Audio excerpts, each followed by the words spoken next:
Mati junjungan besar baginda Nabi Muhammad SAW. Maka wasilah untuk sampai kepada cinta dan taat, menumpahkan kesetiaan kepada junjungan besar baginda ini, perlu kepada mengenal, memperingati.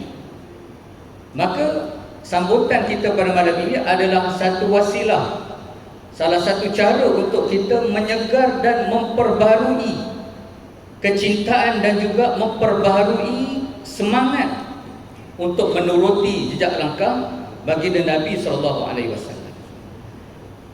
Kalau kita rujuk kepada kitab Turah, kitab klasik lah, kita orang Melayu ni biasa dengan kitab Jawi, Tauhid Jawi, kitab ilmu Tauhid Jawi, kitab Faridah Al-Faraid Syekh Ahmad Al-Fatani, bila sampai kepada menghuraikan dua kalimah syahadah, beliau menyebut bermula Muhammadur Rasulullah itu ibarat tu saya tambah supaya tak mengundang persoalan. Muhammadur Rasulullah itu, jadi bila kita mengucap dua kalimah syahadah dengan rangkaian kata la ilaha illallah Muhammadur Rasulullah, Muhammadur Rasulullah itu ibarat laut yang meliputi la ilaha illallah. Muhammadur Rasulullah itu ibarat laut yang meliputi, manakala la ilaha illallah itu ibarat satu titik daripadanya. Jadi la ilaha illallah itu adalah satu titik daripada lautan Muhammadur Rasulullah. Itu ibarat. Maknanya kalau tidak kerana asbab baginda Nabi SAW yang diutuskan, dibangkitkan oleh Allah kepada kita, dari mana manusia akan mengenal erti hidayah, akan mengenal erti petunjuk, erti kebenaran. Di ambang kelahiran Rasulullah SAW, kita melihat manusia berada seolahnya di jurang kehancuran. Manusia tidak lagi seperti manusia yang asalnya, tetapi sudah mempunyai ciri yang terjerumus ke lembah kehaiwanan. Jadi yang menyelamatkan kita, memperkenalkan kita kepada Allah ialah baginda Nabi SAW, yang mengajar kita erti kehidupan, yang mengajar kepada kita kunci syurga, erti menjadi seorang hamba yang mengenal Tuhannya. Maka oleh kerana itulah Islam juga mengajar Muhammad Rasul ini disebut ketika azan, ketika tasyahud, ketika khutbah. Islam menggalakkan kita, menggesa kita supaya banyak berselawat. Kerana pentingnya Muhammadur Rasulullah ini, firman Allah dalam surah Ali Imran ayat 31, a'udzubillahi minasyaitonir rajim, qul in kuntum tuhibbunallaha fattabi'uni yuhibbukumullah wa yaghfir lakum dzunubakum. Katakanlah Muhammad, sekiranya kamu mendakwa kamu cinta, kasih kepada Allah. Berapa ramai manusia yang mendakwa dia kasih, dia mahu sampai, mahu bertemu dengan Allah, mahu mencari keredaan Allah. Maka dalam ayat ini Allah menggantungkan syarat, cinta itu akan berpatah balik. Kalau orang kata cinta ni tak berbunyi kalau satu pihak saja. Kalau tepuk sebelah tangan tak bunyi, mesti tepuk dua belah tangan. Jadi kalau manusia hanya merasakan dia cinta kepada Allah, tetapi tidak pasti lagi Allah juga cinta kepadanya, maka di celah-celah antara ayat itu disebut fattabi'uni. Syarat untuk kamu cinta kepada Allah, kemudian cinta itu berpatah balik kepada kamu, maka syaratnya digantungkan kepada fattabi'uni, ittiba', mengikut jejak langkah Nabi SAW.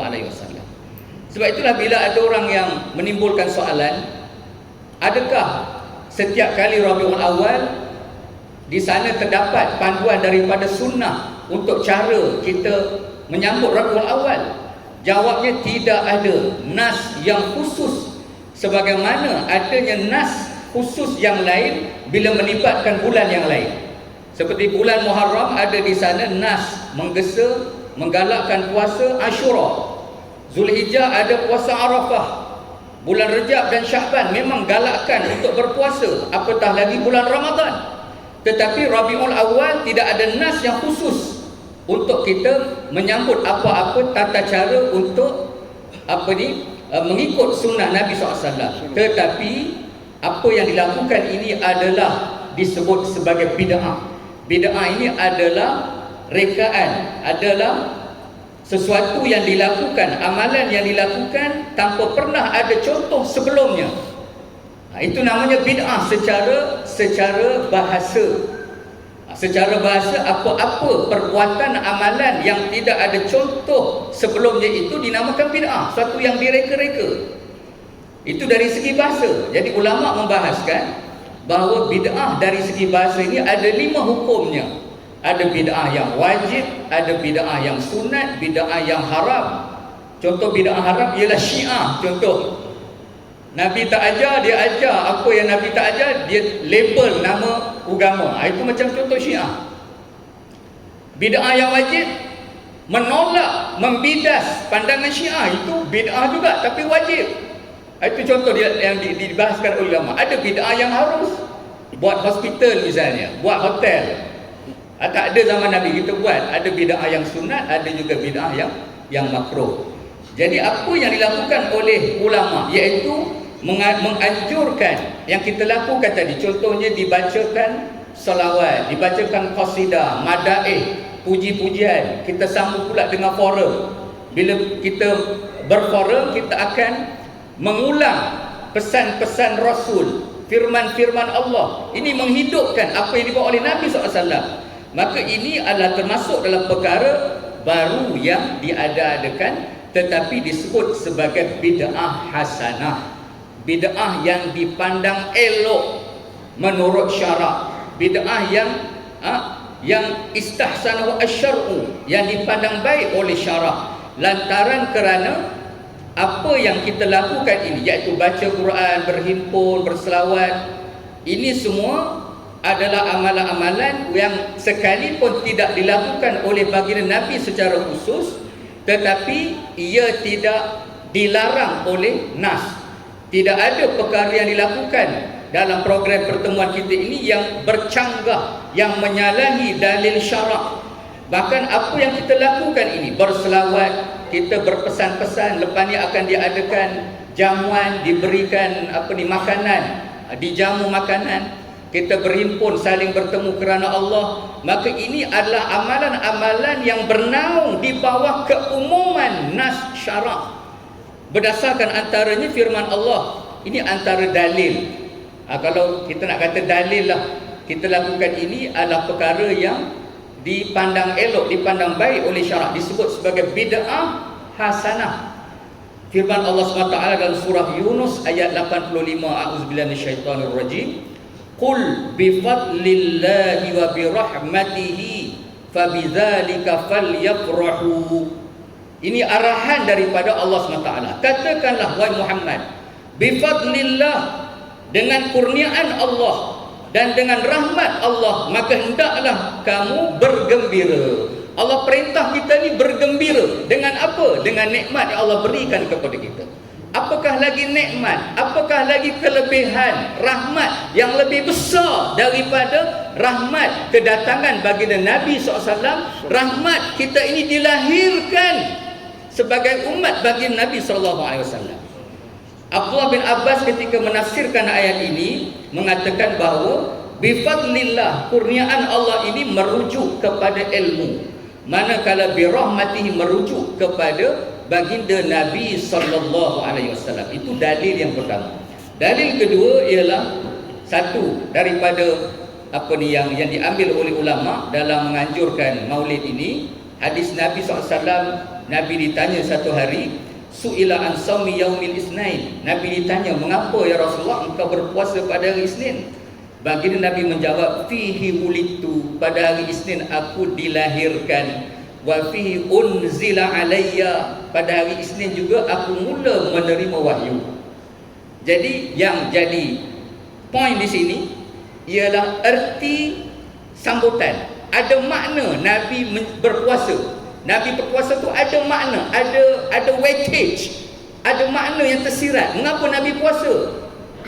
Iaitu Nabi menyambut. Cuma cara Nabi sambut puasa. Cara Nabi menyambut itu, mengingat itu tadi dengan berpuasa. Jadi bulan Rabiul Awal ni kita tanda kita ni menyambut seperti Nabi tadi. Bukan kita puasa sebab tak ada dalil yang khusus, tetapi kita mengadakan sambutan hari ini. Apatah lagi kita berada pada zaman fitnah. Moderator dah jeling sikit sana. Dah subuh sikit hari ni.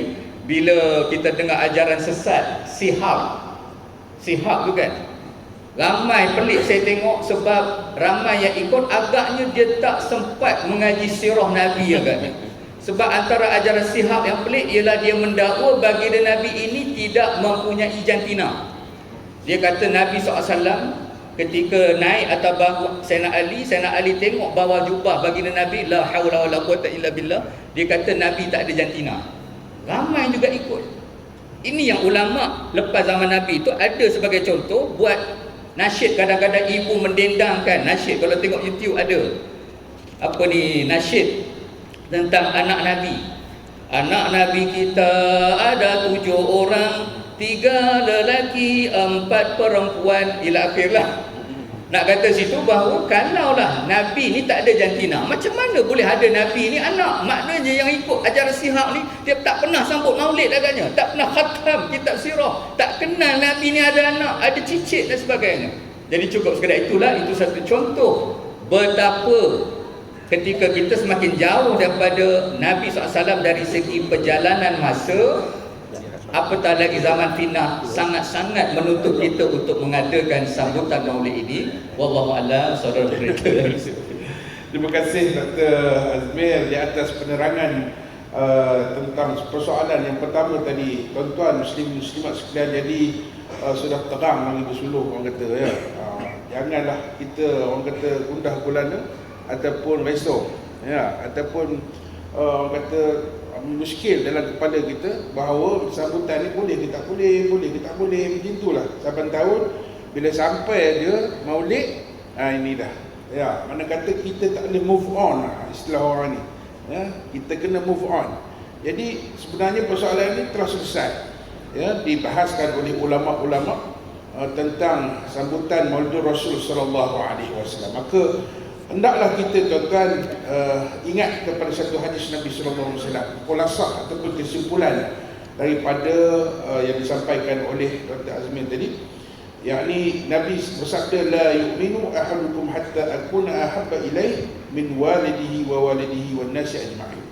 Nabi bersabda, tidak sempurna iman seseorang ya, dari kamu sehingga dia lebih mencintai aku daripada kedua orang tuanya, anaknya dan manusia seluruhnya. Subhanallah tuan-tuan. Jadi hari ini pula trend di Facebook ya, kalau lintah nama orang ni, apa yang kita fikirkan? Di Facebook lah ni 2-3 hari ni. Siapa yang main Facebook dia tahulah. Jadi kalau lintahlah Nabi sallallahu alaihi wasallam, nama Nabi Muhammad sallallahu alaihi wasallam, apa yang terlintas dalam kepala kita? Kalau lintahlah kepala nama Nabi sallallahu alaihi wasallam, Allahu akbar. Kita pun tak tahu nak jawab tuan-tuan.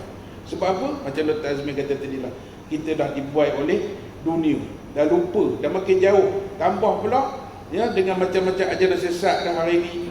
Ya, orang kata macam-macam dah pening kepala kita dengan sihat tak sihatnya, amal macam-macam. Jadi marilah sama-sama kita mencintai Rasul ya, mencintai Rasul dengan kita berselawat kepada baginda banyak-banyak, dan kita mengikut apa yang diajarkan oleh baginda sallallahu alaihi wasallam. Jadi kita pergi kepada soalan yang kedua ya, kepada panel yang kedua yang dah tak sabar-sabar kita nampak Dr. Adib kita ya, Dr. Adib. Dr. dengan kedatangan baginda sallallahu alaihi wasallam, tajuk kita pemadani Rasulullah sallallahu alaihi wasallam, mengungguli peradaban ummah. Jadi kita tahu bahawa terbuktilah ya, kedatangan Nabi sallallahu alaihi wasallam ini telah membawa perubahan. Nampak perubahan tu ya, bukan sekadar budaya tetapi juga corak kehidupan masyarakat. Masyarakat Arab ni dulu, orang-orang Rom, orang-orang Parsi ni menggelarkan mereka sebagai orang barbarian, barbar ya, sebab dia ganas ya, ganas. dan di jauh di tengah Rom dan Parsi di utara semenanjung tanah Arab, dia menyebar. Jadi kedatangan Nabi ini dia mengubah corak kehidupan masyarakat Arab ketika itu. Jadi doktor, kita minta pencerahan, penjelasan bentuk perubahan nilai ya, yang mengubah manusia ni tadi kepada kemuliaan dan martabat mereka berbanding dengan sebelumnya. Dipersilakan.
Alhamdulillah, saya bersyukur dan kita bersyukur kepada Allah Subhanahu Wa Taala dapat duduk sama-sama untuk kita menyatakan kesyukuran kita terhadap kelahiran Nabi Muhammad yang ke-12 ini, dan sepanjang bulan awal bulan Rasul Sallallahu Alaihi Wasallam, dan yang paling mulia dan sepanjang bulan Rabiul Awal ataupun sebagian ulama menamainya sebagai Rabi' al-Anwar, kemunculan cahaya yang berlapan indah, ialah pada malam yang ke-12 dan hari yang ke-12, iaitu hari malam yang dilahirkan dan dimulaikan Muhammad sallallahu alaihi wasallam. Dan kita berada pada malam itu dan kita sambut kelahiran itu dan kita niati memuliakan Muhammad sallallahu alaihi wasallam. Jadi sebagai yang diingatkan itu menyambung kepada Tuan Moderator yang telah memulakan bahawasanya Mekah pada waktu itu berada di antara Rum dan Parsi, di timur dan di barat. Tetapi Allah Subhanahu Wa Taala pada waktu itu Mekah tidak langsung dipandang oleh mata Rum dan mata Parsi. Bermakna dari sudut pandangan nilai kebendaan dan ketamadunan pada waktu itu Mekah tidak ada nilai. Dia hanya satu tempat yang biasa yang tak ada siapa pun nak datang. Tetapi apabila lahirnya memuliakan Muhammad sallallahu alaihi wasallam, maka bermulalah tamadun itu, yang bila disebut mengungguli tamadun itu dan telah disebut oleh Al-Fadhil Syekhuna Dr. Azmir tadi sebagai satu ikutan. Dan itulah key point ataupun keyword kita dalam perbincangan tentang memuliakan Muhammad SAW bila juga pun, iaitu sebagai ikutan. Dan dengan ikutan itulah yang menyebabkan tamadun itu bangkit dan boleh menyerlah 23 tahun saja selepas daripada itu. Jadi kalau kita tengok suasana yang berada di Mekah, terutama pada ketika itu, budaya dan akhlak pada waktu itu berada pada tahap yang paling rendah. Manusia tidak ada harga diri pada waktu itu. Yang mana yang kuat maka dia akan menguasai, yang mana yang lemah maka dia akan ditindas. Yang lelaki lebih supreme daripada yang wanita. Hatta anak-anak yang lahir pada waktu itu, kalaulah jantina yang perempuan, maka dia akan dibunuh dan ditanam hidup seolah-olah tidak ada nilai langsung. Poin kita, perbincangan kedua lagi kita tidak ada nilai sebelum lahirnya dengan memuliakan Muhammad sallallahu alaihi wasallam. Tetapi apabila Nabi kita lahir sallallahu alaihi wasallam, maka kita lihat manusia itu berubah. berubah dengan, kalau kita nak katakan, hampir mustahil. Kan, tidak pernah mana-mana satu tempat, satu negeri, satu negara membina tamadun dalam tempoh yang tak sampai pun 50 tahun. Itu yang kita kena hargai junjungan mulia kita di Muhammad sallallahu alaihi wasallam yang bermula dengan nilai. Sebab sepanjang 13 tahun kalau kita nak bermula di Mekah, Nabi SAW itu tak pernah pun mengajak kepada sembahyang 2 waktu, berpuasa 1 bulan, menunaikan haji yang seperti kita buat pada hari ini. Nabi SAW bermula dengan muka yang manis, melayan sahabat penduduk Mekah dengan baik, walaupun dihina, walaupun dipeji, walaupun dicap, walaupun ditindas, walaupun hantar sampai dibunuh, tetapi dengan mulia Nabi Muhammad sallallahu alaihi wasallam menunjukkan nilai dan akhlak yang sangat mulia pada kita. Tuan-tuan bayangkan ketika Nabi SAW berada di hadapan Kaabah, tunduk sujud kepada Allah Ta'ala, dicampakkan, diletakkan Nabi di atas kepala Nabi sallallahu alaihi wasallam. Cuba bayangkan tuan-tuan, seorang yang sebelum itu, yang sebelum dilantik menjadi Nabi SAW, seorang yang sangat dihormati, tidak pernah ada cacat dan cela Nabi kita sallallahu alaihi wasallam. Dan ketika permulaan dakwah yang kita nak buktikan di sini ialah bila Nabi SAW kata, kalau di belakang bukit ni aku kata ada musuh, kamu percaya? Semua orang percaya dengan mengatakan, kamu tidak pernah berbohong kepada kami, wahai Mu'ad, wahai Muhammad. Di Jabal Abi, di tempat kalau tuan-tuan pergi umrah atau menaikkan haji, di tempat Safa, tempat tuan berdiri Safa, di situlah tempat yang mulia kita sallallahu alaihi wasallam berdiri di situ. Untuk kita kenangkan kembali betapa kalau kita pergi sekali, 2 kali dan 3 kali, kita naik ke Bukit Safa, di situlah tempat berdirinya Nabi sallallahu alaihi wasallam. Yang di belakang di Jabal Abi Tubais. Kan kata kalau belakang itu, kami percaya. Tapi poin saya di sini adalah ialah akhlak, nilai yang ada pada Nabi sallallahu alaihi wasallam pada waktu itu. Sehingga bila pertama kali nak ajak kepada Islam itu, maka semua orang boleh terima, boleh percaya pada sebelum diajak kepada Islam. Dan di situlah bermula. Dan kalau di situ juga ada bapa saudara yang bernama Abdul Lahab itu mengatakan, tabbanaka ya Muhammad, celaka kamu Muhammad. Di situ kalau kita baca tabat siada Abilah liwat, tapi di situlah peristiwa ni. Turun ayat tabat siada Abilah liwat, itu di situ. Ketika Nabi SAW mengajak saudara mara ahli keluarganya pada waktu itu. Dan tuan-tuan, kalau di Bukit Safa itu di sebelah kanan itu ialah semua perkampungan Bani Hashim. Tuan-tuan, kita cuba kembalikan kita punya memori ketika kita berada di Mekah. Yang masih belum, maka kita berdoa dapat pergi. Dan saya doakan tuan-tuan dapat pergi ke sana dan dapat tengok betapa di situlah junjungan besar kita Nabi sallallahu alaihi wasallam itu mula lahir dan kemudian membangun dan seterusnya membentuk satu tamadun. Jadi dengan akhlak yang mulia itu 13 tahun saja tuan-tuan. 13 tahun. Kemudian Nabi SAW berhijrah ke Madinah. Madinah 10 tahun.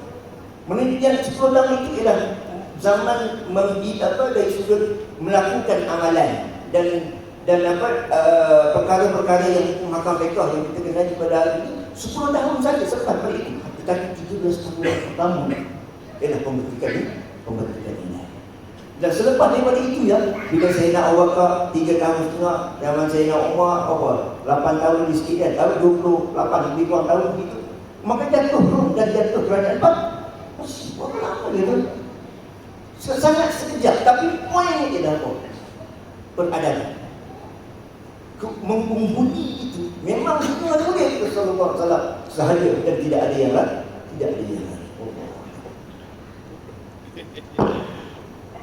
Terima kasih tadi, masya-Allah ya. Mana kata Rasulullah sebagai idola kita. Ya, innama bu'istu liutammima makarimal akhlaq.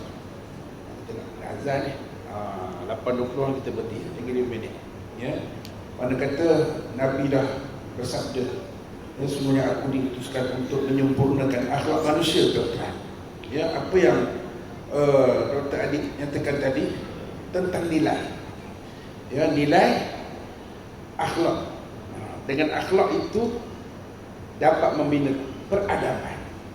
Jadi sambutan kita kali ini madu Rasul sallallahu alaihi wasallam ini, bukan sekadar kita nak berselawat kepada Nabi, bukan sekadar kita nak mengingati hari kelahiran Nabi sallallahu alaihi wasallam, tapi kita nak membina nilai-nilai itulah akhlak yang kita mahukan dalam kehidupan kita sebagai umat Islam, nilai sabar, nilai memulihkan tetamu, nilai menghormati.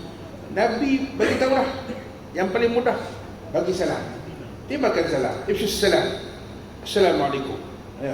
Tapi kita orang Melayu ni pula kata bila bagi salam kena assalamualaikum, dia berbeza dengan orang Arab. Dia bagi salam, tak kira masuk kedai ke naik bas ke, dia bagi salam. Tapi orang Melayu punya budaya ni kita kena ubah lah Bagi salam bila kena. Kalau tak kena tak bagi salam. Itu salah. Bila kita jumpa je siapa-siapa pun, bagi salam. Itu paling mudah kita nak membina nilai. Apa dia? Kemesraan, mahabbah, kasih sayang. Innamal mu'minuna ikhwah wa aslihu baina akhawaykum. Jadi inilah yang kita nak sama-sama tuan-tuan muslimin dan muslimat sekalian pada malam ini bina dalam diri kita. Baik, sementara kita nak nunggu ni lagi 3 minit, tak apa. Kita terus terang 8.20 kita stop untuk memberi laluan kepada azan. Tuan-tuan yang dirahmati sekalian, habis pusingan yang pertama, masuk pusingan yang kedua pula. Sebelum pusingan yang kedua ni, satu pantun dari sini. Sebab kita orang Melayu, kita beri pantun malam ni, letak ulang di dalam bakul. Bakul ditutup tidaklah ketat. Ajaran Islam dibawa Rasul, pelengkap hidup dunia akhirat. Itu dia. Jadi kita pergi kepada round yang kedua. Round yang kedua, tema kita pada malam ini tuan-tuan muslimin muslimat sekalian, Doktor, tema pada Rasul kita ini, kita sambut dan menonjolkan peranan baginda sallallahu alaihi wasallam. Kita tahu peradaban ni tadi macam itulah. Silih berganti peradaban di dunia ni, sampailah peradaban yang dibawa oleh Nabi sallallahu alaihi wasallam hingga Islam itu terkenal di seluruh dunia. Kita tengok tamadun di Andalusia. Tuan-tuan yang pernah pergi ke Spain, tengok, di Cordoba, Alhambra dan sebagainya. Jadi kita nak tahu di sini, ciri peradaban yang dibawa oleh baginda ini kepada umat baginda ini. Boleh doktor jelaskan bagaimanakah matlamat tersebut boleh kami pada hari ini kita nak capai? Dipersilakan. Terima kasih, moderator. Tak ada pantun lah Mula-mula peradaban, kata kunci yang disebut oleh moderator ialah peradaban, tamadun, hadarah. Jadi kita kena definisi dulu apakah makna tamadun tu, peradaban. Jadi kalau kita rujuk antara pemikir Islam seperti Malik bin Nabi dan juga almarhum Dr. Muhammad Sa'id Ramadan Al-Buti, tamadun itu adalah gandingan 3 komponen. Pertama ialah insan, manusia, itu watak utama dalam peradaban. Manusia tadi berinteraksi atau berhubung dengan al-kaun. Kaun ialah alam kejadian ini, sekeliling. Kita bagi laluan azan. Bagi laluan. Baik, saya sambung. Jadi tamadun itu ada 3 komponen, 3 bahagian yang utama. Pertama ialah insan sebagai watak utama yang menggerakkan peradaban. Manusia tadi dilatari oleh lokasi.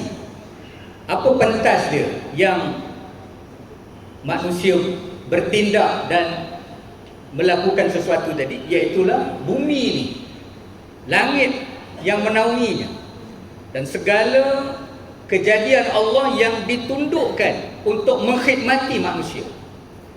Komponen ketiga ialah masa. Jadi ada dimensi masa, iaitulah kehidupan. Jadi antara insan yang menjalani kehidupan di bumi ini, gandengan tiga inilah maknanya peradaban tamadun. Bila kita imbau semula, Nabi SAW yang disebut oleh panel kedua tadi, sehingga kan Michael Hart, kita tahu yang dia tulis itu, dia telah meninggal dunia, mendiang Michael Hart ni. Dia telah menulis satu buku mengenai most influential persons in history. Ada senarai manusia yang dianggap melakukan perubahan besar dalam sejarah. Dalam tempoh yang singkat dengan perubahan yang banyak, itu dia angkat baginda Nabi SAW sebagai tokoh yang pertama yang mendahului senarai yang lain. Nombor 2 lepas Nabi Muhammad, dia letak Isaac Newton. Jadi hari ini teori sains kita banyak macam tak boleh lari dari bayangan Newton, seolahnya begitulah pengaruh Newton. Lepas tu baru turun Jesus, Buddha dan sebagainya. Dia letak Jesus dalam Kristian tu bawah lagi. Jadi mengapa Nabi Muhammad SAW itu dianggap penggerak tamadun, penggerak sejarah, melakukan perubahan? Kerana Nabi Muhammad SAW berjaya melahirkan generasi yang tidak berulang generasi yang sama seperti itu selepasnya. Maka cara bagaimana kita nak mengungguli peradaban, maka modelnya sudah ada. Bagaimana Nabi Muhammad SAW berjaya meletakkan batu asas untuk membina manusia. Manusia itulah yang menjadi asas kepada tamadun. Yang dikatakan masyarakat yang bertamadun ialah masyarakat yang mana nilai keinsanan itu adalah nilai yang dominan, nilai yang paling tinggi dalam sesebuah masyarakat. Jadi bila sesebuah masyarakat itu nilai kebendaan, nilai kehaiwanan, nilai keiblisan diatasi oleh nilai keinsanan, itulah dia masyarakat yang bertamadun. Jadi bagaimana Nabi membina manusia? Maka tak boleh pisahkan. Bila kita kata kejayaan Nabi SAW, kita kena ingat Nabi SAW bukanlah semata-mata dia berjaya melaksanakan program itu tadi dengan kejeniusan dirinya sebagai manusia semata-mata. Qul innama ana basyarum mislukum yuha ilai. Aku ni manusia biasa macam kamu, cuma lebih, aku kata Nabi dalam ayat Quran tu, ialah diberikan wahyu oleh Allah. Dengan panduan wahyulah baginda Nabi menterjemahkan kehendak wahyu yang menjadi formula, resepi, ramuan kejayaan membina tamadun. Ibu-ibu pun tahu kalau kita ada banyak buku resepi di almari lah, tapi semata-mata dia sebut tu tepung, gula, apa semua tu, tapi kita tak nampak chef dalam siaran televisyen tu, cara macam mana dia bancuh tepung, macam mana dia masak di kuali tu sampai pecah minyak. Jadi cara style itu, jadi kita bayangkan Nabi SAW itu yang menjadi pegangan kita, iaitu baginda Nabi SAW, wa ma atakumur rasul fakhudhu wa ma nahakum anhu fantahu. Jadi Allah telah memberi arahan kepada kita, apa yang didatangkan oleh Rasul maka ambillah panduan daripada Rasul, apa yang dilarang oleh Rasul maka hentikanlah, tinggalkanlah. Jadi di Nabi SAW, kejayaan baginda yang utama dalam membina peradaban ialah bagaimana Nabi membina manusia. Jadi cara kita nak kembali kepada kegemilangan seperti zaman Nabi, walaupun satu yang ideal, tapi Nabi telah menunjukkan contoh tidak mustahil. Kalaupun kita tidak 100% berjaya, tetapi kita perlu berusaha ke arah itu dengan bertolak daripada landasan yang benar, seperti mana yang diasaskan oleh Nabi SAW. Jadi antaranya apa? Kalau kita tengok Nabi SAW nak bina tamadun itu, kita lihat silibus yang ada di Mekah sebelum silibus yang ada di Madinah. Silibus di Mekah sebelum Nabi SAW hijrah, Nabi memperbetulkan pemikiran, mindset. Kalau saya di bidang pemikiran Islam, itu disebut istilahnya pandangan alam, ru'yah al-kauniyah. Pandangan alam Dia beza dengan pemandangan alam. Pemandangan alam Port Dickson, Cameron Highland itu pemandangan alam. Pandangan alam ni ialah bagaimana kita menafsirkan erti kewujudan, erti kehadiran kita di bumi. Bila kita lahir saja kita lihat sudah ada fasiliti yang lengkap keliling kita. Ada haiwan, ada tumbuh-tumbuhan, ada hukum-hukum fizik. Itu macam mana kita nak relate, kita nak kait dengan makna kita hadir. Dari mana kita datang, apa maksud kita dilahirkan, ke manakah destinasi yang kita akan dipaksa panggil balik untuk pergi ke alam tersebut. Kemudian apakah tindakan sikap kita menjalani kehidupan. Ini namanya pandangan alam. Jadi 13 tahun Nabi SAW di Mekah, inilah silibusnya. Dan Nabi sememangnya memimpin manusia. Dalam peristiwa Mi'raj, ketika Nabi lemah semangat, Allah menghiburkan tasliyah. Nabi SAW diangkat sampai ke Sidratul Muntaha, sampai ke lebih melepasi langit. Nabi telah dibawa melihat agenda besar kerasulan baginda, iaitu misi menyelamatkan manusia. Nabi dipertemukan dengan tokoh-tokoh peradaban manusia, iaitu para rasul. Para rasul. Sebab itulah bila kita nak kembali kepada peradaban, kepada keinsanan, antara hadis Nabi SAW, inna mimma adrakan nas min kalamin nubuwah al-ula illam tastahi fasna ma syi'ta, aqamakal sallallahu alaihi wasallam. Nabi bersabda, di antara cakap-cakap kenabian, maksudnya nabi-nabi sebelum baginda Nabi ini, ada satu cakap-cakap Nabi ini yang kekal menjadi tradisi yang diterima sebagai nilai universal. Apa dia? Iaitu sifat malu. Kalau kamu ni tak ada rasa malu, maka buatlah apa kamu nak.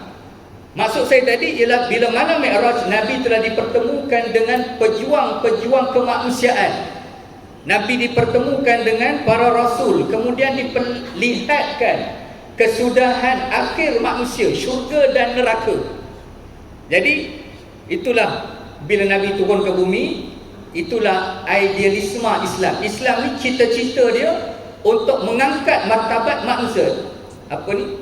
Walaqad karramna bani Adam. Jadi itu silibus di Mekah. Itu macam mana Nabi membina peradaban, iaitu memperbetulkan tafsirannya terhadap alam, terhadap kewujudan. Apa kaitan dengan Tuhan? Sebab itulah ayat pertama turun, Iqra bismi rabbikal ladzi khalaq. Bacalah dengan umum, tak disebut ilmu accounting, tak disebut ilmu komputer, ilmu perancangan bandar, ilmu fizik, ilmu bahasa.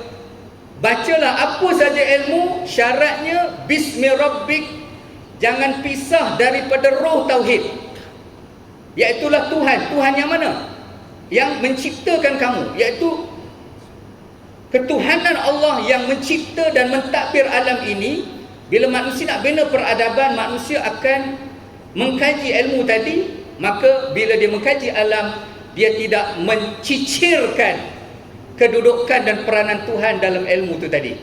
Itu yang Nabi buat bila dalam peperangan Badar. Kita ingat ada beberapa pilihan. Ada 2 orang yang dihukum bunuh, ada juga yang dilepaskan dengan tebusan wang, tapi ada juga sejumlah tawanan Badar yang dilepaskan kerana dia mempunyai ilmu membaca dan menulis, dan dia mengajar anak-anak orang Islam membaca dan menulis. Di sini ulama mengatakan Nabi meletakkan batu asas kepada budaya ilmu. Selain daripada yang kita sebut tadi, segala ilmu tadi perlu dibaca bersama dengan roh tauhid. Jadi ini keintegralan. Ilmu-ilmu ini perlu disepadukan dengan ketauhidan. Ini dia. Kemudian sebelah habis masa lagi, sebelum moderator bagi syarat, apakah pula silibus di Madinah pula? Jadi bila dah kenal Tuhan, makna hidup, tahu dosa pahala, ke mana kita nak pergi, maka baki di Madinah, Nabi SAW mengajar pula sistem nilai. Sistem nilai ini ialah ukuran neraca menentukan perkara ini baik, perkara ini dipuji, perkara ini buruk, perkara ini dicela. Dalam istilah falsafah disebut axiology, sistem nilai. Jadi tadi pandangan alam dia refleks kepada sistem nilai. Supaya lebih jelas, dalam hadis Sahih Bukhari, dalam kitab Al-Wudu, Nabi SAW satu ketika melalui kawasan perkuburan, Nabi bersabda yu'azzabani. Sahabat yang ikut, Nabi beritahu dua jenazah ini sedang disiksa. Wa ma yu'azzabani fi kabir. Dan mereka ini sedang disiksa bukan dengan sebab dosa yang dosa itu dosa dia disebut oleh ulama dosa besar sebab ada nas. Tapi maksud Nabi tidaklah mereka diazab fi kabir, maksudnya kadang-kadang benda tu dianggap enteng, dianggap kecil, tapi menyebabkan jadi siksa kubur. Yu'azzabani fi, maknanya perkara tu perkara kecil. Bila mereka anggap perkara kecil tetapi mengakibatkan diazab dalam kubur. Apa dia? Satu jenazah itu kata Nabi SAW, la yastatiru minal baul. Nabi menjelaskan antara sebab siksa kubur ialah bila dia lepas buang air, dia tidak memastikan air kencing dia tadi itu benar-benar suci. Maka mungkin dia menanggung najis pada pakaian dan sebagainya, maka itu menjadi sebab kepada azab. Okey, maksud saya ialah ini urusan peribadi. Buang air ini urusan peribadi. Suami isteri pun tak buang air sekali dalam tandas, tak ada. Maknanya buang air ni urusan peribadi. Ada sistem nilai dia. Sistem nilai itu refleks, dia berpantulan kepada akibat selepas mati. Maknanya sampai kepada alam akhirat. Satu lagi jenazah kata Nabi, yamshi bin namimah. Dia meronda berjalan-jalan dalam masyarakat, dia menyebarkan fitnah. Dia pergi pada si PA, timah kata hang sekian-kian. Dia jumpa timah pula, dia kata PA kata hang sekian. Dia mengadu domba. Zaman ni media sosial. Jadi dia melaga-lagakan menjadi perpecahan, membawa fitnah. Ini menjadi sebab kepada disiksa dalam kubur. Maksud saya tadi itu urusan apa? Urusan awam. Satu disebut personal sphere. Kalau pahaman liberalism dia kata personal sphere. Buang air itu ruang peribadi. Yang mengadu domba tadi ruang awam, public sphere, ruang awam. Dua-dua ruang ini tidak lepas daripada hitungan dosa dan pahala. Maka daripada itulah Nabi melengkapkan model nak bina peradaban tadi. Lepas dia ajar pandangan alam, sistem nilai. Sebab tu dalam fiqh kita ada 4 rubung. Apa dia? Dalam naluri manusia nak bertuhan, ada rubung ibadat. Ada sistem nilai dia, sah, tak sah, wajib, haram. Dalam naluri memiliki harta, ada fiqh muamalat. Allah yang mencipta manusia, dia tahu manusia ada naluri ni. Kemudian ada naluri, naluri berkelamin. Laki nak perempuan laki, ini menjadi sebab keturunan. Ada fiqh munakahat. Allah yang mencipta manusia juga tahu untuk bina peradaban manusia tak boleh duduk seorang diri. Kita yang hari ini daripada hujung rambut sampai hujung kaki bukan kita yang buat semua. Daripada ketayap saya pakai ni, rambut yang saya nak gunting, gigi, mata, cermin mata sampai stokin kalau ada di bawah tu, kita perlu kepada manusia yang lain. Kita menjadi makhluk sosial. Kita perlu bermasyarakat. Maka bila bermasyarakat, ada kalanya berlaku pergeseran, ada hak yang dilanggar, ada kewajipan yang tak ditunaikan dalam hidup berjiran, bermasyarakat. Maka di situ ada fake jinayat. Maka lengkap empat-empat ini, hukum fiqh yang Nabi SAW ajar dengan syariat tadi, mengkhidmati manusia untuk melahirkan manusia yang berperadaban. Kalau kitab hadis tu dia ada kitab Bulughul Maram. Bulughul Maram ni bila kita baca hadis-hadis ni, siapa yang mengaji dia akan faham sahabat-sahabat Nabi tu dia bukan macam malaikat. Dalam Bulughul Maram tu macam-macam kes. Kalau kita ni kes mahkamah ada. Maknanya sahabat ni walaupun dia anak murid Nabi, tapi dia bukan maksum. Jadi ada sahabat yang bertumbuk, yang buat begitu begini. Jadi manusia, tetapi mereka lah manusia yang berperadaban, dididik oleh Nabi SAW. Sebab itulah Abu Zar Al-Ghifari menjadi ketua perompak. Bila jumpa Nabi, Nabi transform dia menjadi seorang yang membela Islam.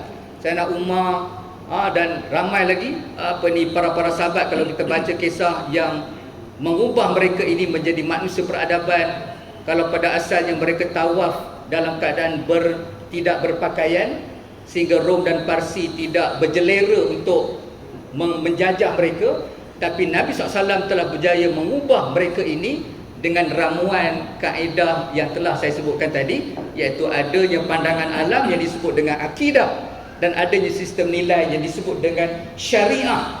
Maka kedua-dua ini adalah pedoman untuk kita kembali membina peradaban. Terima kasih. Masya Allah, panjang lebar orang kata, tapi faham, puas dengar ni malam ni, ya, tentang penerangan bagaimana kita nak membina peradaban. Yang saya nampak ni doktor dan tuan-tuan datuk-datuk muslim Islam, ya, satu panggil kita jangan memfitnah. Itu dia, jangan memfitnah dan mengadu domba, juga mencaci maki. Tiga benda ni lah, ya, dia tak boleh membina peradaban. Ya, caci maki orang, memfitnah dan mengadu domba. Ya, sebab itu Islam melarang perkara ini. Ya, jadi kita kena ubah. Ya, kita kena ubah kerana apa? Allah suruh kita berubah. Allah tak akan mengubah nasib satu kaum, melainkan kaum itu yang mengubahnya. Kalau kita tidak berubah, kita akan diubah. Kita tak nak dengar, kita akan diubah, tak tahulah macam mana. Jadi tuan-tuan, kita pun tak nak memanjangkan masa. Pada soalan yang kedua, pusingan yang kedua, penghabisan. Ya, kita ada dua saja, tapi last sekali kita bagi penonton dengarlah, insya-Allah. Kepada tadi, Doktor, Rasulullah sebagai pembawa rahmat, wa ma arsalnaka illa rahmatan lil alamin. Dia membawa rahmat dan memelihara kemaslahatan kepada manusia seluruhnya.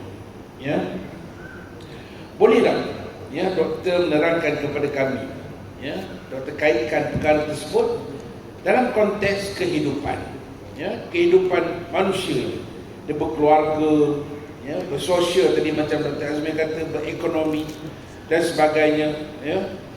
Dipersilakan, doktor.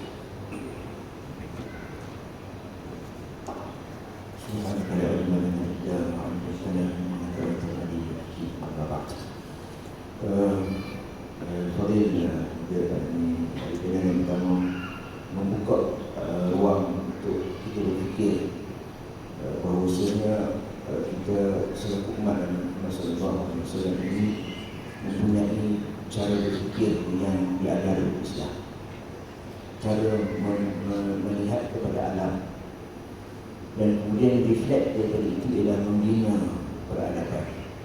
Dan salah satu ciri yang disebut oleh Fadil sebenarnya tadi ialah manusia itu menjadi ciri utama dalam pembentukan tamadun dan peradaban. Jadi saya nak mengajak kita sama-sama melihat satu buah contoh sahaja. Kita bertijak seketika di atas lantai, kan, sedang kita berada di awang-awangan bersama dengan Fadilah Terasmir itu tadi. Bahawa Islam ini bila dia turun melalui dengan mulia dan bersama-sama, dia memberikan kebahagiaan kepada manusia. Ya, manusia ini terasa dihargai, kebaikan itu dirasai dengan sebab agama. Kan, kalau kita tengok sekadar kita nak tengok sejak kejatuhan Rom dan Parsi, itu bukan sebab tentera Islam itu kuat sangat, bukan tak kuat, tetapi dengan jumlah yang kecil pergi menyerang negara musuh. Macam mana boleh menang? Tak pernah sama. Kan, jumlah sikit negara penuh, maknanya dia punya ketenteraan di situ, jadi punya base-nya di situ, segala-galanya di situ. Tetapi tentera Islam dia masuk. Sebab apa? Sebab inilah bila Islam berjaya menunjukkan peradaban di Mekah dan di Madinah terutamanya, dan tempoh 10 tahun itu dengan 13 tahun zaman Sayyidina Umar, kan hanya 8 tahun 9 tahun zaman Sayyidina Umar, maka dia telah cukup untuk dilihat oleh negara Rom dan Parsi yang tidak ada WhatsApp, tidak ada TikTok, tidak ada Telegram, tidak ada Instagram pada waktu itu. Tetapi kita panggil cerminan kebahagiaan tamadun itu dirasai oleh Rom dan Parsi. Jadi bila tentera Islam datang, maka rakyat dia khianat dengan kerajaan ini. Itu bahasa kasar lah kan. Tapi dari segi aspek kita melihat bahawasanya mereka bersedia untuk menerima agama Islam. Mereka bersedia untuk tidak mempertahankan negara yang sedang mereka duduki dan diperintah oleh kerajaan mereka sendiri. Sebab apa? Kerana manusia itu telah dibina oleh Nabi sallallahu alaihi wasallam. Sekarang satu contoh dia, tuan Imam besar. Manusia mana? Ini kawan saya lama dia selalu baik. Tengok bagaimana Nabi SAW melayan cucu, melayan Sayyidina Hasan, Sayyidina Husain radhiyallahu ta'ala anhu. Macam mana dilayan ketika semayang, bila datang duduk atas tepuk. Pasal sahabat dunia lama tu Nabi sujud. Kenapa lama sangat tu? Sehingga sebagian sahabat kata kemungkinan Nabi SAW tahu apa. Tetapi sudah selesai semayang, maka Nabi bagi penjelasan. Kalau dia kata cucu aku duduk atas tepuk aku duduk, maknanya dia Nabi SAW dia begitu. Sayyidina Aisyah radhiyallahu ta'ala bagi yang saya ketika ingin menonton pertunjukan dalam Masjid Nabawi pada ketika itu oleh orang Habasyah, maka Nabi SAW dukung dia tak. Ketika Nabi SAW dengan isteri yang lain nak naik ke atas kuda, maka kaki Nabi menjadi paha Nabi menjadi tempat pijak paha Nabi yang mulia sallallahu alaihi wasallam. Ini adalah bukti kepada ketamadunan diungguli oleh Nabi Muhammad Muhammad sallallahu alaihi wasallam. Begitu juga hukum hakam fiqh yang disebut oleh Azhar kita tadi, Hafizahullah Ta'ala. Kesemuanya itu dibuat oleh Nabi sallallahu alaihi wasallam dan untuk kenikmatan kita, untuk kesenangan kita, kemaslahatan kita. Kalau tuan-tuan kita tengok pada hari ini yang berkaitan dengan hukum hakam, tuan-tuan boleh bayangkan sekarang kita ada rahim buatan. Tuan-tuan boleh bayang tak? Yang sebelum ni perbincangan ialah tumpang rahim, bermakna masih pada tubuh ibu. Sekarang ni ada satu boleh dibuat rahim buatan. Maknanya apa? Ambil benih daripada isteri, ambil daripada suami, masuk dalam tempat tu dan hidupkan dan lahir sebagai seorang manusia. Maksudnya apa? Boleh test kan? Nak answer menjadi moderator, kita masuk dia punya data answer kan? Ilmu macam saya bersama dengan kita masuk, tak boleh banyak, kita tak boleh banyak. Tetapi itu yang berlaku pada hari ini. Tapi poinnya apa? Nak selesaikan masalah itu, kembali kepada Al-Quran, kembali kepada Rasul. Dan tuan-tuan tahu yang membina rahim buatan itu orang Islam, bukan orang kafir. Orang Islam ni orang kuat. Dia perbincangan itu berlaku baru-baru ni. Saya tak bilangkan yang begitu menceritakan perbincangan hangat berlaku di sini. Adakah digunakan dalam Islam ataupun tidak? Poin ini ialah apa? Dibina ada inovasi itu, pembinaan tamadun itu berlaku. Sebab apa? Sebab nak menyelesaikan permasalahan itu yang Nabi SAW telah selesai dulu dengan cara pada waktu Nabi SAW, dan kita selesai pada hari ini. Dan timbul isu pada hari ini yang kita cuba selesai. Itulah yang tuan mereka ni, kemaslahatan, kebaikan. Kita ada penyelesaian semua. Tak perlu susah hati. Semua ada yang kita nak buat. Apa benda yang tidak ada yang tak boleh selesai. Kalau tanya COVID contohnya, kita tak izin pergi semayang berjemaah. Lagi saya semayang berjemaah, tak pernah terfikir oleh akal akan berlaku seperti itu. Tetapi kita boleh selesai. Sebab apa? Sebab dengan mulia kepada Muhammad sallallahu alaihi wasallam. Nas-nas kalau nak teknikal itu mungkin tak bersesuaian di sini. Tetapi poinnya di sini apa? Al-Quran dan As-Sunnah yang dibawa oleh Nabi SAW itu membawa kebahagiaan dan kemaslahatan kepada umat. Semuanya boleh diselesaikan tanpa ada sedikit pun masalah. Kita punya keupayaan dari sudut sumber, kita punya keupayaan dari sudut tenaga, dari sudut kepakaran, kita ada semua. Sebab apa? Sebab kita ada agama Islam. Sebab apa? Sebab kita umat Nabi Muhammad sallallahu alaihi wasallam. Terima kasih Dr. Adib atas pencerahan tadi tuan-tuan. Jadi saya kita rasa kita bersetuju, memang kita bersetuju dengan apa yang dinyatakan oleh Dr. Adik sebentar tadi, ya. Dan bagaimana kesimpulan yang boleh kita ambil bahawa ya, sebelum kelahiran Nabi SAW ini, yang terutamanya selepas baginda diangkat menjadi Rasul, kita nampak bahawa masyarakat Arab berada dalam zaman kegelapan, ya, zaman jahiliyah. Ya, bila Nabi SAW lahir dan Nabi diangkat menjadi Rasul, ya, masyarakat ini menuju kepada satu peradaban yang tidak pernah dipikirkan oleh manusia sebelum. Jadi kita tengok ya, bagaimana mereka ini sebelum dalam kejahilan mereka menjadi orang yang berilmu. Ya, mereka dalam kehidupan yang bukan nanti berperang. Kalau sesama sendiri kita perangnya dalam bangsa Arab ni tuan-tuan. Ya, sampai gaduh ni, dan selepas itu mereka menjadi satu umat yang bersatu padu. Ya, inilah yang dibahaskan ataupun yang kita bincangkan pada malam ini, macam mana Rasulullah itu mengungguli peradaban umat. Rasulullah nak tunjuk kepada umatnya, nak kabur kepada umatnya bahawa inilah cara dia, inilah jalan dia. Kalau nak menjadi satu peradaban yang tinggi, ikut cara ini. Dan kita pernah dengar peradaban yang masih disebut oleh Barat, iaitu peradaban di Andalusia, ya, apa namanya, di Cordova itu, sehingga orang-orang Barat berterima kasih kepada orang Islam. Itu baru mereka membaca separuh daripada buku-buku yang ditulis oleh ilmuwan-ilmuwan Islam. Mereka berterima kasih kepada Ibn Firnas yang diikrar sebagai manusia pertama terbang, tuan-tuan. Ya, ini yang kita gambarkan bahawa ya, peradaban itu dapat dibina kalau kita membina nilai, kalau kita membina akidah yang kuat seperti mana yang nyatakan oleh kedua ahli panel tadi, maka kita berada pada jalannya. Tapi kalau kita ni bergaduh, kalau kita ni bercakaran, ya, kalau kita ni saling menyalahkan, ya, kalau kita ni saling memfitnah, minta maaf. Bahasa senangnya lah, minta maaf. Jadi dengan bersempena dengan kelahiran Nabi Rasul ini, ya, dia menjentik kita sebenarnya, ya, untuk kita bergerak ke hadapan, ya, untuk kita move on menjadi satu umat yang terbaik, khair ummah, ya, menjadi satu umat yang membina peradabannya semula, insya-Allah.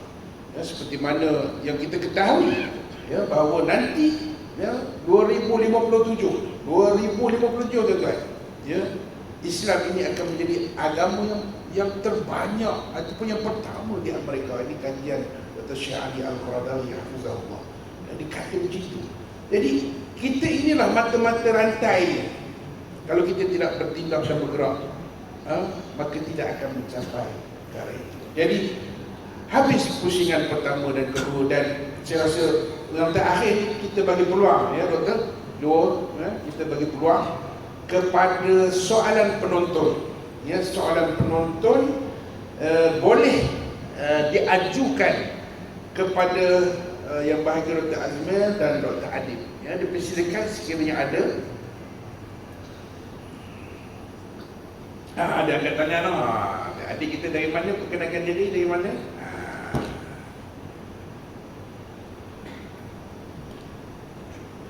Assalamualaikum warahmatullahi wabarakatuh. Assalamualaikum. Saya Uzai daripada Sekolah Indonesia. Masya Allah. Saya ingin mengajukan soalan kepada Ustaz Dr. Azmir. Okey. Doktor, boleh jelaskan sejauh manakah karunia bagi Nabi SAW kepada umatnya melalui misalnya bagi dia kepada itu? Diulang lagi sekali. Bolehkah Doktor jelaskan sejauh manakah keprihatinan bagi Nabi SAW kepada umatnya melalui pesanan bagi dia kepada itu?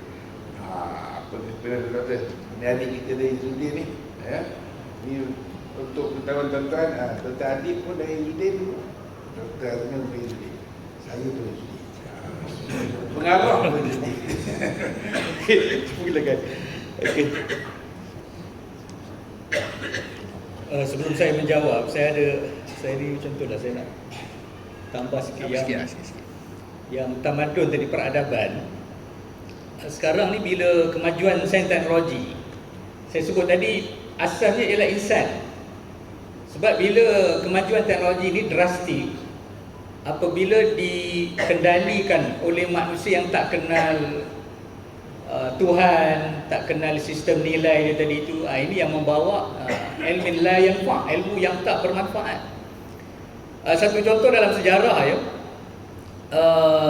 tembok besar Cina, zaman dinasti Ming ya, masa tu tembok Cina dia nak pertahankan daripada kuasa Mongol dan juga Turki.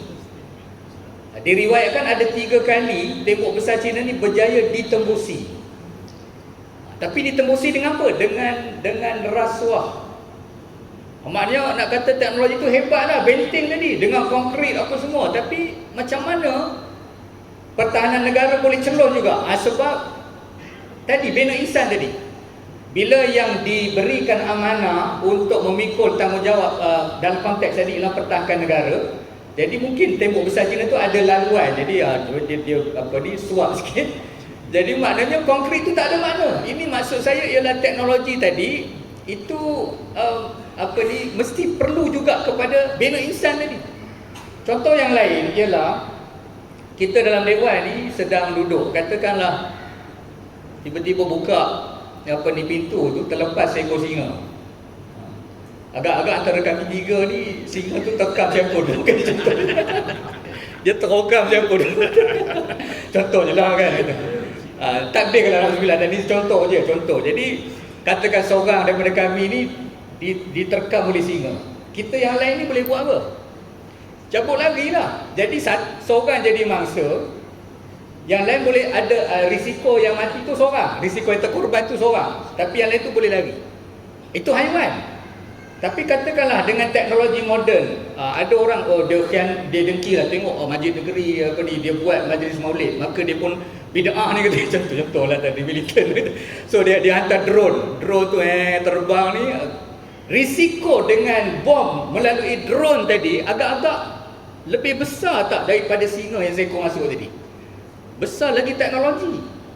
Menunjukkan bahawa itu yang saya sebut tadi. Jadi peradaban tu dia perlu kepada perkara fundamental, perkara yang prinsipal macam ni, supaya nilai manusia tu paling tinggi, baru dia mengatasi naluri tadi dan sebagainya. Okay? Jadi baru balik kepada ni soalan tadi ni. Saya takut malam ni saya tak boleh tidur nyenyak, dia teringat jadi saya cerita. Jadi okeylah, jadi berdasarkan pesanan Nabi SAW, kita malam ini mudah-mudahan akan bersama dengan Nabi SAW. Nabi bersabda, al-mar'u ma'a man ahab.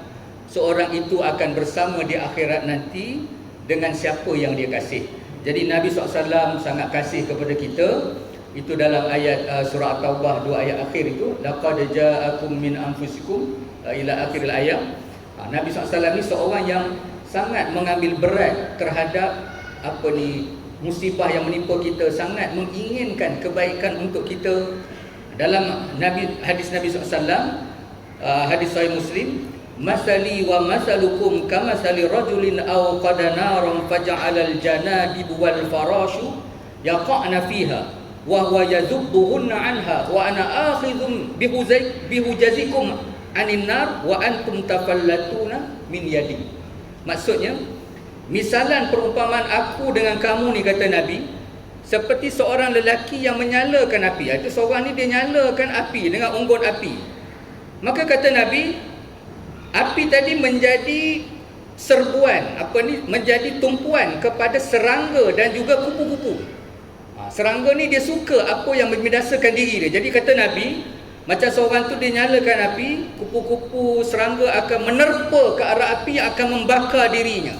Yaqa'na fiha wa huwa yazubbuhunna anha. Lelaki tadi akan menepis jangan serangga ni kena api. Macam itulah aku, kata Nabi. Wa ana akhizum bihujazikum. Aku ni nak kekang, nak sekat, nak halang kamu ni daripada masuk api. Api apa? Api neraka lah. Wa antum tafallatuna min yadi. Tapi ironisnya, malangnya, kamu tetap juga terlucut, terlepas daripada aku. Ini pesanan Nabi ni. Kalau ikutkan Nabi SAW telah memberi jaminan umat baginda ini akan masuk syurga. Kullu ummati yadkhulunal jannah. umat aku ni semua masuk syurga. Ini kalau masa saya mengajar, kalau kuliah di UM, saya beritahu pada student saya, ustaz, saya kata bagi kamu markah penuh, 100 markah, full mark. Maknanya ustaz dah set awal, ustaz bagi semua 100 markah. Tapi tengok pada kamu. Kalau kamu tak rajin ulang kaji, kamu tak baca sungguh-sungguh, tak boleh jawab, 100 tu jadi 20/100. Maknanya silap kamu. Macam ni lah Nabi kata, semua umat aku masuk syurga illa man aba, kecuali mereka yang enggan. Ada yang tak nak masuk syurga. Nabi dah bagi peluang tadi, semua masuk syurga, tapi ada yang enggan, tak mau. Sahabat bertanya, qila wa man ya'ba ya Rasulullah, siapakah mereka yang enggan masuk syurga? Qala man ata'ani dakhalal jannah, siapa yang taat pada aku dia akan masuk syurga. Wa man asani faqad aba, siapa yang memaksiati, enggan dengar durhaka pada aku, mereka inilah yang enggan untuk masuk syurga. Mudah-mudahan kita masuk dalam kalangan umat Nabi SAW yang akan mendapat syafaat di akhirat nanti. Ada hadis yang Nabi SAW dalam hadis sahih riwayat Ibnu Hibban, Nabi SAW satu ketika gembira dengan Aisyah pada satu malam. Tengok Aisyah dalam keadaan yang menawan, Nabi pun berdoa, Allahumma ighfir li Aisyah ma taqaddama min dhanbiha wa ma ta'akhkhar. Ya Allah, ampunkanlah Aisyah terhadap segala dosa yang telah lalu dan dosa yang lagi akan datang, dan juga dosa yang dirahsiakan, dosa yang sembunyi dan dosa yang terang-terangan. Bila Aisyah dengar, Aisyah pun seronok, hore kan, nampaknya bagi Nabi dah doa untuk dia. Kemudian Nabi SAW mengatakan kepada Aisyah, kamu seronok Aisyah, kamu tahu tak, wallahi inna la da'wati li ummati fi kulli salah. Kamu tahu tak Aisyah, itulah doa yang aku bacakan untuk umat aku setiap kali solat. Para jemaah sidang jemaah sekalian, mudah-mudahan kita ni termasuk dalam kalangan yang mencintai Nabi SAW dan kita akan bertemu dengan baginda nanti. Aku lu qauli hadza astaghfirullahalazim li wa lakum. Assalamualaikum warahmatullahi wabarakatuh. Assalamualaikum warahmatullahi wabarakatuh. Terima kasih Dr. Azmir, dan itu jawapannya sungguh menyentuh hati kita. Nabi ingat kita, Nabi kenal kita, Nabi doa kita, sayang kepada umatnya. Maka sewajibnya lah kita berselawat kepada beliau. Okey, soalan yang berhadisan. Last dari wanita, perempuan. Okey, ada.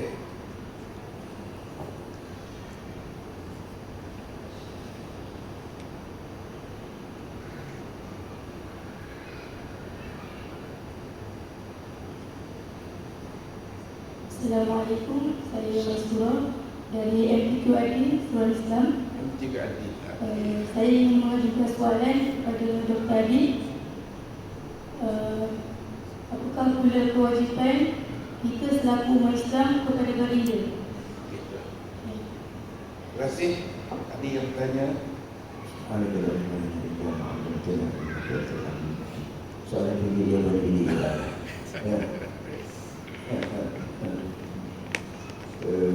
Jadi bagi kewajipan yang ada pada kita satu umat Islam, keprihatinan yang dimuliakan Muhammad SAW kepada kita hanya ada satu pilihan hari, itu kita taat kepada semua perintah Allah Ta'ala yang dibawa untuk memuliakan Muhammad SAW. Dan pada masa yang sama perbanyakkan salawat dan salam kepada Nabi Muhammad SAW. Awal nas bi yaumil qiyamah ta'sawu alaihi salatu. Dan orang yang paling utama dalam di sisi aku pada hari kiamat nanti ialah mereka yang paling banyak berselawat kepada aku. Jadi kita hanya ada satu senjata, tidak ada senjata yang lain. Dan tidak ada pilihan yang lain. Kalau kita kewajipan itu sebenarnya tidak ada pilihan. Itulah satu-satunya yang ada yang akan membawa kita beroleh syafaat. Seperti yang Fadil Dr. Azmir Hafizahullah sebut tadi, yang Nabi SAW doakan, Nabi nak tarik semua itu ialah dia nakkan Nabi SAW nakkan kita ada usaha, kan? Maka dah bagi satu, kan? Tapi tak nak. Tapi macam mana nak bagi kemudian hari nak? Walaupun tak sikit, dia dah dengan banyak dan bersolat supaya dia melahirkan rasa cinta kepada Nabi SAW. Ada yang boleh cinta tu datang dan selawat kemudian. Itu kalangan sahabat radhiyallahu ta'ala anhum. Itu memang orang tak dilawat. Kan? Pada sahabat tadi mereka mencintai Nabi SAW sebelum mereka bercakap. Tapi kita mungkin suka. Saya lah, mungkin tuan-tuan tidak. Kan? Jadi untuk melahirkan rasa cinta yang menyebabkan kita akan diikat, akan dipegang oleh Nabi SAW, yang malaikat tak boleh, yang kita akan jadi jamin terus lama. Ini Nabi SAW. Ada banyak hadis yang berkaitan dengan selamat daripada akhirat, daripada azab neraka itu kerana selawat kepada Nabi SAW. Kisahnya banyak. Kan? Tapi soalan ini saya tak boleh nak cakap panjang. Allahu a'lam bishawab. Qul hadza wa astaghfirullah li wa lakum. Assalamualaikum warahmatullahi wabarakatuh. Assalamualaikum warahmatullahi wabarakatuh. Demikianlah tuan-tuan, puan-puan, muslim-muslimat, berakhirnya forum kita pada malam ini yang bersempena dengan Maulid Rasul sallallahu alaihi wasallam 1445 Hijri, bertajuk Rasulullah sallallahu alaihi wasallam mengungguli peradaban ummah. Saya mewakili kedua ahli panel dan juga penganjur, ya, Tuan Imam Besar kita Tuan Farid Saleh dan ahli juga sekalian, memohon kemaafan sekiranya sepanjang forum berjalan ada yang tersalah, tersilap dan menguris hati dan perasaan datuk-datuk, datuk-datuk, puan-puan, muslim-muslimat sekalian, insya-Allah. Jadi baik itu datang daripada Allah Subhanahu Wa Taala, itu kepada manusia. Marilah sama-sama kita beristighfar kepada Allah Taala dan kita memohon hidayah dan juga petunjuk. Mudah-mudahan kita menjadi ummah yang terbaik, insya-Allah. Qul hadza wa astaghfirullah azim li wa lakum wa lisa'il muslimin wal muslimat wal mu'minin wal mu'minat astaghfiru innahu ghafurur rahim. Sekian, assalamualaikum warahmatullahi wabarakatuh.